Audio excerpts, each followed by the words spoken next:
आईचा हात. रात्रीचे 10 वाजले होते. हॉस्पिटलच्या बेडवर अंथरुणावर पडलेल्या सुवर्णाताईंच्या डोळ्यात अश्रू तरळले होते. त्यांचा श्वास मंदावत होता. डॉक्टरांनी सांगितलं होतं की त्यांच्याकडे फारसा वेळ शिल्लक नाही. त्यांच्या डोक्यावर हलकासा हात फिरला तेव्हा त्यांनी डोळे उघडले.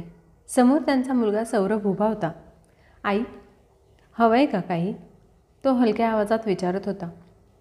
सुवर्णाताईंनी थोडा प्रयत्न केला आणि अलगद म्हणाल्या, सौरभ, तू लहान असताना झोपताना माझा हात पकडायचास, आठवतंय? सौरभच्या डोळ्यात अश्रू जमा झाले. त्याला ते दिवस आठवले. शाळेतून घरी आल्यावर आई त्याच्यासाठी गरम गरम पोळी बनवायची. अभ्यास करताना हळूच त्याच्या केसांतून हात फिरवायची आणि झोपताना हात हातात धरून शांत झोपवायची. पण जसजसा मोठा झाला तसतसा तो आईपासून दूर जाऊ लागला. कामाच्या व्यापात अडकला.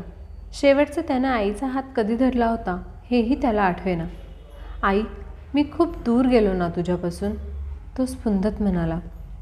सुवर्णाताईंनी थोडं हसून त्याचा हात घट्ट पकडला आणि हलक्या आवाजात म्हणाल्या, आईच्या मायेपासून कोणीही दूर जात नाही बाळा.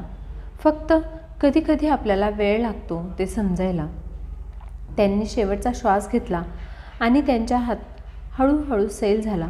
सौरभ रडत होता, पण आता त्याला समजलं होतं आईचा हात धरायला उशीर झाला तरी आईचं प्रेम कधीच कमी होत नाही. ही कथा आपल्याला सांगते की आईच्या प्रेमाचा स्पर्श आपण लहानपणी जाणवतो, पण मोठे झाल्यावर तो विसरतो. तोपर्यंत उशीर झालेला नसतो, पण आपणच तो उशीर करू नये. तुमच्या आयुष्यातही आईच्या मायेचा असा क्षण असेल ना